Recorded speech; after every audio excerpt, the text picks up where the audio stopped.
Bah, je pense qu'il n'y a pas de meilleur mot que l'accompagnement pour parler de la production, à savoir de vraiment accompagner un réalisateur et son équipe artistique et technique sur toutes les étapes de la vie d'un film. Donc vraiment de l'idée, puis au scénario, puis au tournage, jusqu'à la distribution du film, jusqu'à sa post-production, puis sa vie en salle ou à la télé, par exemple. Tout à fait, cet accompagnement, il est vraiment multiple. C'est-à-dire qu'il s'agit d'accompagner le scénario donc de façon artistique, mais aussi très vite de pouvoir réunir un budget. Donc pour ça, il faut effectivement disposer de financement qu'on va aller chercher nous en tant que producteurs avec nos sociétés de production, qui sont donc des sociétés aptes à capter ces fonds, qui sont des financements qui peuvent être de chaînes de télévision, comme de distributeurs en salle pour du long métrage, ou encore des fonds publics comme le CNC, le Fonds national français, ou encore la région, comme la région Occitanie par exemple. C'est effectivement de l'argent qu'on va collecter, qu'on va allouer, nous, selon un budget, aux besoins du film. Alors non, on est 3 associés. Donc moi j'ai fondé la société, je suis le gérant majoritaire de la structure. Je suis basé à Montpellier et j'ai aussi 2 associés qui travaillent à Paris, que sont Flore Cavigno et Jean-Loup Pochois, qui ont des compétences complémentaires aux miennes, qui sont plus issues de la distribution ou du monde du scénario, de l'écriture.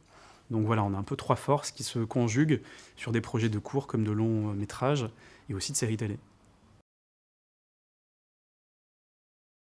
Bah, tout à fait, ouais, c'est vraiment c'est quelque chose qui nous intéresse beaucoup. C'est aussi pour ça que je me suis installé à Montpellier, à savoir de chercher à décentraliser les tournages. Il y a plein de récits qui peuvent se passer à Paris comme ailleurs, mais dans la mesure du possible, essayer de les faire sur ce territoire qui est très vaste, qui est vraiment extrêmement varié, sur la mer, la montagne, comme des villes comme Montpellier, où j'habite, ou Toulouse, permet vraiment d'avoir ouais, une étendue, un champ des possibles en termes de décor, mais aussi d'équipe de tournage, hein, d'équipe technique comme artistique, qui m'intéressait beaucoup.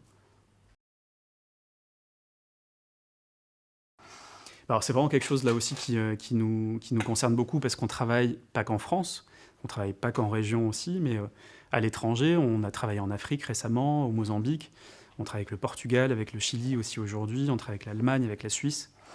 Donc l'idée est vraiment d'avoir le moins de frontières possible, en tout cas de réussir à les abolir pour parler un même langage autour d'un film. C'est vraiment quelque chose qui nous touche beaucoup. Et ces frontières dans les postes, effectivement, c'est intéressant de, moi, en tout cas, ma mesure, ma façon de pratiquer le métier, et d'éviter ces notions de pouvoir aussi, et juste qu'on soit tous au même plan, en fait, sur le plateau. Réalisateur comme équipe technique, comme producteur, on est tous au même niveau. On a ce même désir de faire naître un film. Je me suis régalé, c'était un plaisir. Voilà, j'aurais plaisir à revenir aussi, s'il faut, de prochaines années. C'est une expérience particulière parce que moi je suis aussi enseignant, donc j'enseigne à la fac aussi ou en école de cinéma, donc j'ai un public un petit peu plus acquis. Donc là c'était intéressant d'aller chercher un peu comment effectivement donner un petit peu à faire comprendre ce métier et essayer de ne pas être trop ennuyeux quoi. Ouais. Donc j'ai aussi appris beaucoup et j'espère que les lycéens aussi. Ouais.